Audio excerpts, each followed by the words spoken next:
Subscribe करिए rising Uttar Pradesh को और दबाइए इस बेल आइकन को ताकि आप पाएं यूपी की न्यूज अपने मोबाइल पर सबसे पहले। प्रदेश में कोरोना संक्रमितों की संख्या तेजी से बढ़ रही है। प्रदेश में रिकॉर्ड 1155 नए मामले सामने आए हैं। यह एक दिन में पाए गए संक्रमितों की सर्वाधिक संख्या है। प्रदेश में अपर मुख्य सचिव गृह अवनीश अवस्थी ने बताया कि पिछले 24 घंटे में प्रदेश में कोरोना वायरस के 1155 नए मामले सामने आए हैं, जबकि अब तक 18,700 लोग ठीक होकर डिस्चार्ज हो चुके हैं। संक्रमण के कारण अब तक 785 लोगों की मौत हो चुकी है। उन्होंने बताया कि प्रदेश में फिलहाल सक्रिय मामलों की संख्या 8,161 है। गाजियाबाद में एक अवैध पटाखा फैक्ट्री में धमाका हो गया। इस विस्फोट में 7 लोगों की मौत हो गई, 4 लोग घायल हैं। बताया जा रहा है कि 20 दिन पहले भी यहां छापा पड़ा था। अचानक हुए धमाके से आसपास के इलाके में लोगों में दहशत का माहौल है। धमाके की आवाज काफी दूर तक सुनाई दी। 10 लोगों को बाहर निकाला गया है। यहां काम करने वालों में ज्यादातर महिलाएं हैं। स्थानीय लोगों के मुताबिक फैक्ट्री यहां लंबे समय से चल रहा था। यहां केक में लगाई जाने वाली फुलझड़ी बनाई जाती थी। फैक्ट्री मालिक आसपास के घरों में कच्चा माल भिजवाकर पटाखे बनवाता था। घटना के बाद मौके पर पहुंचे एसपी देहात नीरज जादौन, विधायक डॉक्टर मंजू सिवाच और विधायक जिलाध्यक्ष दिनेश सिंघल को ग्रामीणों ने घेरा। ग्रामीण शव को नहीं उठाने दे रहे थे। कानपुर जिले के बिकरू गांव में 8 पुलिसकर्मियों की हत्या कर दी गई थी। इस घटना के तीसरे दिन आईजी रेंज मोहित अग्रवाल तीसरी बार फिर कानपुर के बिकरू गांव पहुंचे। वहां उन्होंने विकास दुबे के गिराए गए किलानुमा मकान का निरीक्षण किया। इस दौरान उन्होंने 2 टूक शब्दों में कहा कि विकास दुबे ने आतंकवादियों जैसा काम किया है और उसके साथ वही सुलूक किया जाएगा जो एक आतंकवादी के साथ किया जाता है। विकास दुबे के गिराए गए मकान से बरामदगी के सवाल पर आईजी ने कहा कि जल्द ही बड़ा खुलासा किया जाएगा। पुलिस को सूचना थी कि विकास दुबे ने अपने घर में भारी मात्रा में आधुनिक हथियार को दीवारों, तहखाने और सुरंग में छिपा रखा है। छानबीन जारी है। चौबेपुर थाने से पुलिस कार्रवाई लीक हुई है। इसके पुख्ता सबूत मिल चुके हैं। पूरे थाने के पुलिसकर्मी की जांच होगी। मोबाइल कॉल डिटेल जुटाई जा रही है। जो भी दोषी होगा उसके खिलाफ पुलिस हत्याकांड का षड्यंत्र रचने का मुकदमा दर्ज कर कार्रवाई की जाएगी। विकास दुबे के आलीशान किलेनुमा मकान को गिराने के बाद अब उसके भाई के लखनऊ के मकान को भी ढहाने की तैयारी चल रही है। लखनऊ विकास प्राधिकरण की टीम ने कृष्णानगर स्थित मकान की नाप जोख की है। एलडीए की शुरुआती जांच में पता चला है कि विकास के भाई दीप प्रकाश दुबे का यह मकान अवैध है। हालांकि प्रशासन नियमों के तहत कार्रवाई करने की बात कह रहा है। विकास दुबे को पकड़ने में शामिल हुई खुफिया एजेंसी आईबी अब बचना मुश्किल। देश की खुफिया एजेंसी इंटेलिजेंस ब्यूरो को कानपुर में 8 पुलिसकर्मियों की हत्या के वांछित अपराधी विकास दुबे का पता लगाने के अभियान में शामिल किया गया है। इंटेलिजेंस ब्यूरो के अधिकारी यूपी पुलिस की स्पेशल टास्क फोर्स यानी एसटीएफ की मदद कर रहे हैं ताकि अपराधी दुबे का पता लगाया जा सके। गौरतलब है कि इस गैंगस्टर के नाम पर करीब 60 मामले दर्ज हैं।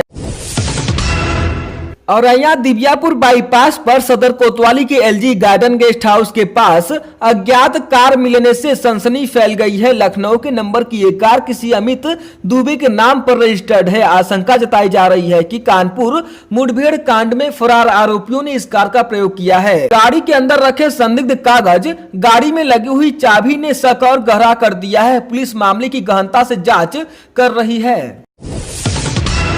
विकास दुबे के बहनोई दिनेश तिवारी को बीते 3 दिनों से पूछताछ के लिए सिवली कोतवाली में बैठाया गया है।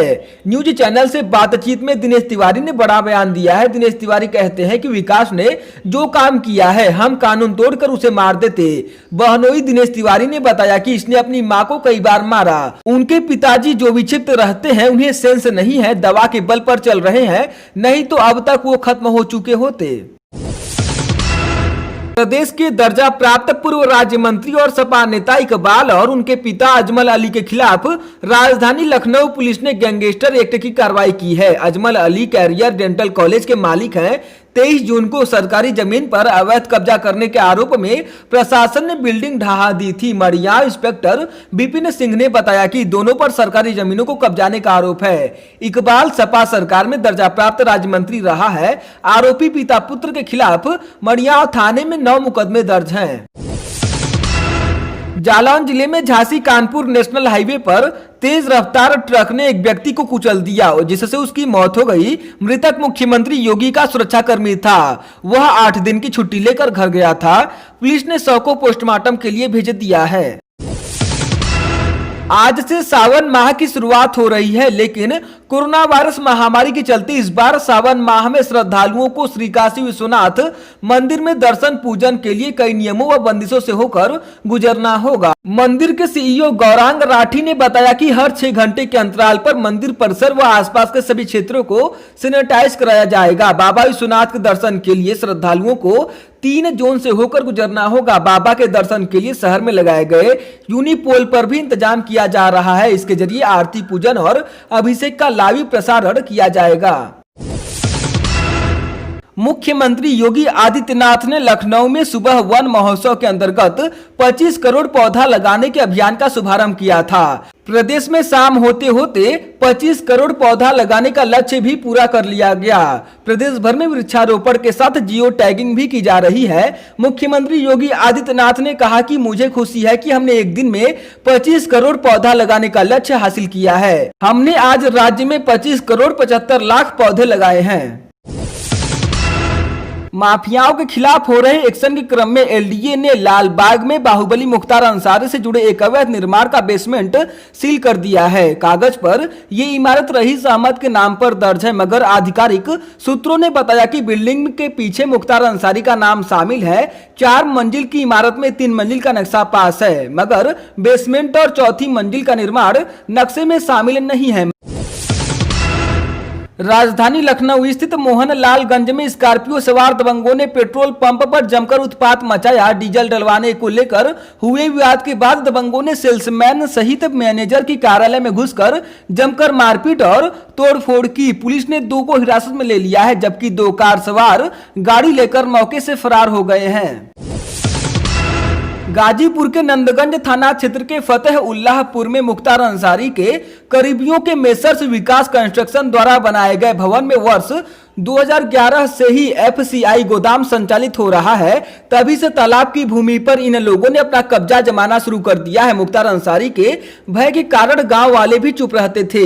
इसके कारण इन लोगों ने धीरे धीरे तालाब की 5 बीघा जमीन पर पूरी तरह से न सिर्फ कब्जा जमा लिया, बल्कि 4 दीवारी खड़ी कर उस पर कमरे भी बना दिए। पंजीकृत माफियाओं की सूची जारी कर इनके अवैध संपत्ति को ध्वस्त करने का शासन की ओर से जब से आदेश मिला है, तब से जिला द्वारा प्रशासन माफिया गिरोह IS 191 के सरगना मुख्तार अंसारी व उनके करीबियों के खिलाफ ताबड़तोड़ कार्रवाई की जा रही है। इसी क्रम में प्रशासन का बुलडोजर चला और 4 दीवारी समेत 3 कमरों को ध्वस्त कर दिया गया। इसके अलावा गोदाम का धर्मकांटा, गेट आदि पर भी अवैध कब्जा है, जिसमें सरकारी अनाज रखे होने के कारण नोटिस जारी किया गया है। इसे भी शीघ्र ही ध्वस्त करने की तैयारी चल रही है।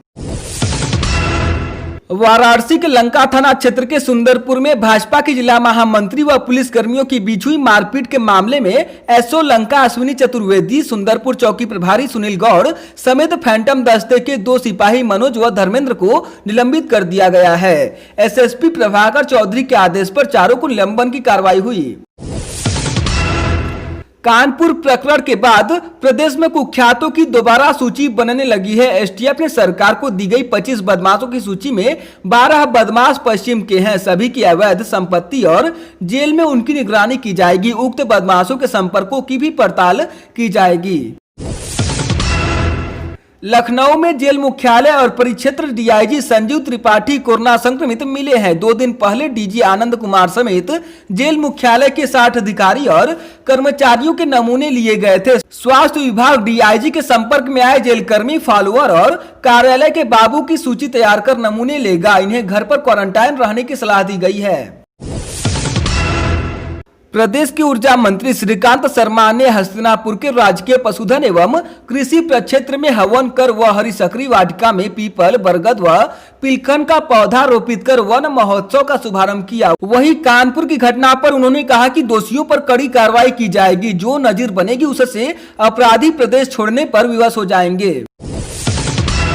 उत्तर प्रदेश एटीएस की टीम ने आतंकी भर्ती करने और देश के खिलाफ युद्ध छेड़ने के खिलाफ मोहम्मद शकील नाम के शख्स को हिरासत में लिया है। जम्मू कश्मीर पुलिस ने आरोपी मोहम्मद शकील को गिरफ्तार करके यूपी एटीएस को सौंपा है। यूपी एटीएस ने आरोपी मोहम्मद शकील को जम्मू कश्मीर के कठुआ जिले की बिलावर तहसील से हिरासत में लिया है।